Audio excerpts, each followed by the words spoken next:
Welcome back to Montana this morning, everyone. There we have the beautiful morning sky on this Thursday. I can see the weekend from here. Not a bad picture overall. Well, let's jump right into this morning's news. Crews have gained the upper hand on a fire burning atop the Billings Rims this morning, north of the Ironwood subdivision.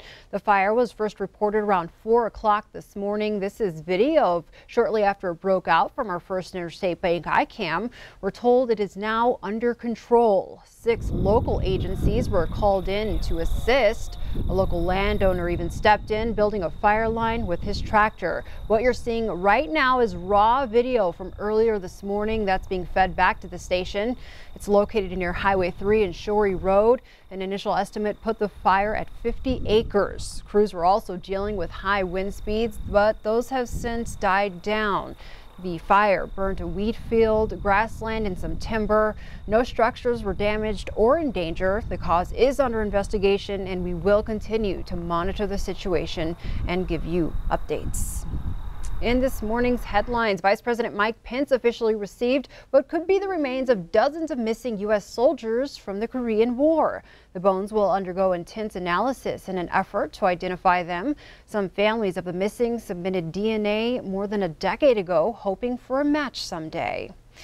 The CBS Board of Directors has retained 2 law firms to investigate press allegations against Chairman and CEO Leslie Moonves, CBS News, and cultural issues at all levels of the company. Moonves will have no role in the investigation.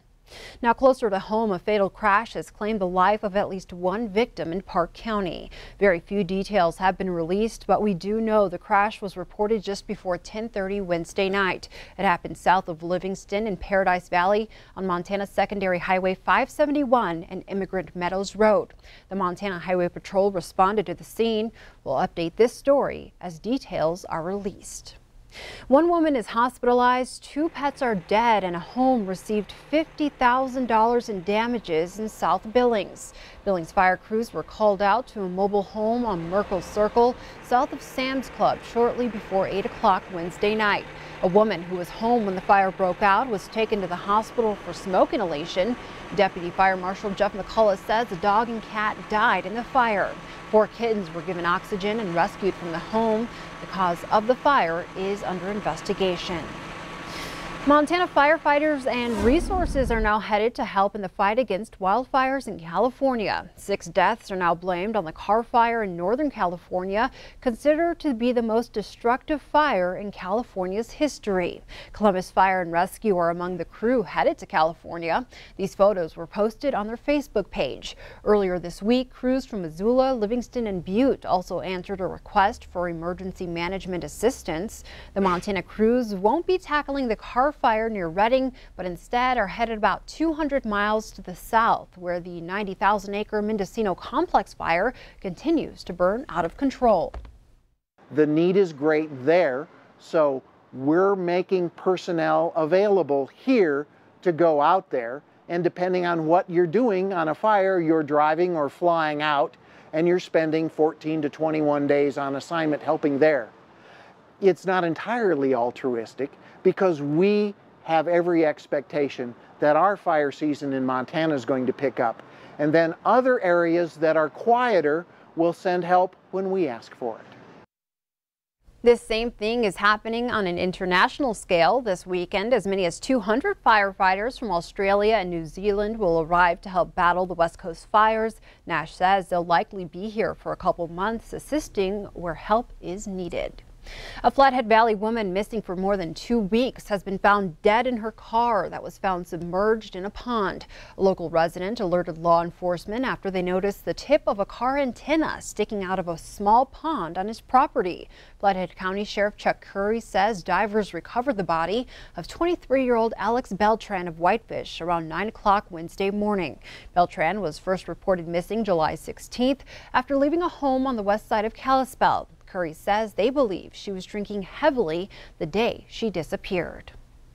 A teenager has died in Glacier National Park after he was swept off a 100-foot cliff on Going to the Sun Road. 15-year-old Spencer Fletchinger of Kamiah, Idaho was visiting the park with his parents when he apparently slipped at Haystack Creek Tuesday afternoon. He was exploring a culvert when he fell into the creek and was swept away.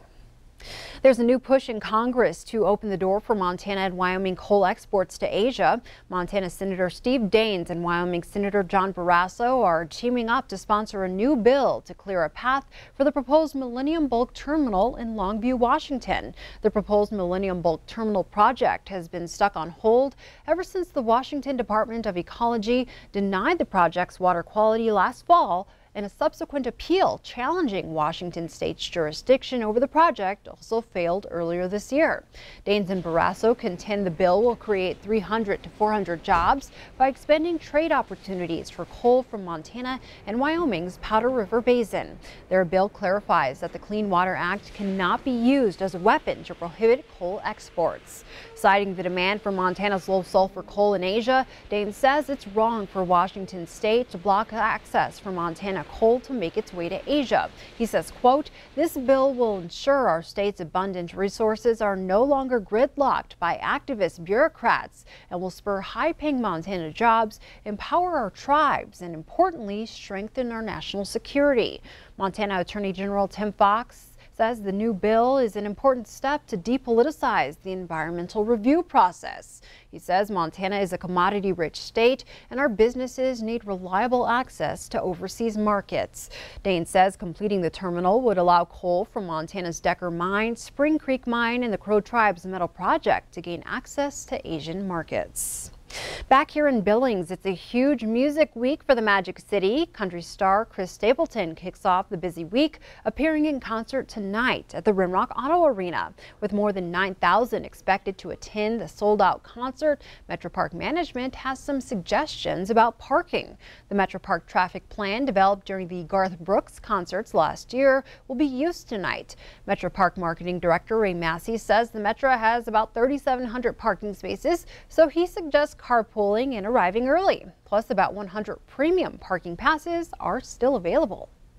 With that many people there, everything is going to be crowded at the arena. You'll want to get there as soon as you can. Doors are at 5:30. We open a special pre-screening area for you from security standpoint at 4 o'clock. So you'll be able to go into the special area. There's beverages and food and facilities available for you there. So you're all set when we open the doors to go into the show.